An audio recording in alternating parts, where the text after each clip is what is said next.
EMA strategy number 2, इसे बोलते हैं प्राइस क्रॉसओवर स्ट्रैटेजी। इसमें अगर कैंडल EMA को नीचे से ऊपर जाते हुए ब्रेक करती है तो हमें बाई सिग्नल मिलता है, जैसे यहाँ पे आप देख सकते हो।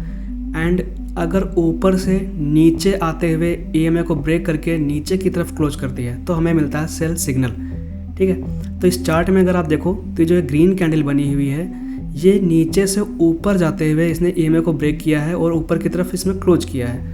तो इसको हम इसका हाई ब्रेक होने पर इसको बाई करेंगे एंड इसके लो के नीचे अपना हम स्टॉप लॉस लगाएंगे। तो इसमें हमें बड़े आराम से 1:2 का प्रॉफिट मिल गया है। इसी तरीके से यहाँ पे अगर आप देखो सेल की तरफ, तो इस कैंडल ने EMA को नीचे की तरफ ब्रेक किया है एंड उसके बाद इसने एक पुल बैक लिया है, पुल बैक लेके फिर से इसने ब्रेक किया है। तो अगर हम इस कैंडल में भी ट्रेड लेते हैं तो हमें अच्छा खासा यहाँ पे 1:2 मिला हुआ है एंड इस कैंडल में भी अगर हम ट्रेड करते हैं तो भी हमें यहाँ पे 1:2 का प्रॉफिट यहाँ पे मिला हुआ है।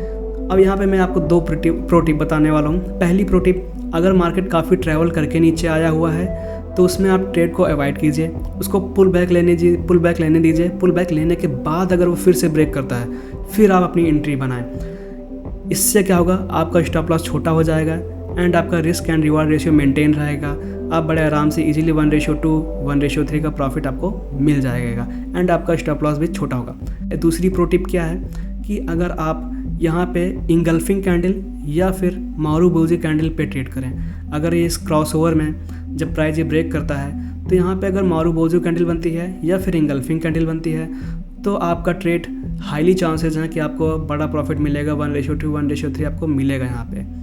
इसी तरीके से और भी स्ट्रेटेजी जानने के लिए चार्ट हसलर को सब्सक्राइब कीजिए, शेयर कीजिए, लाइक कीजिए। Thank you so much.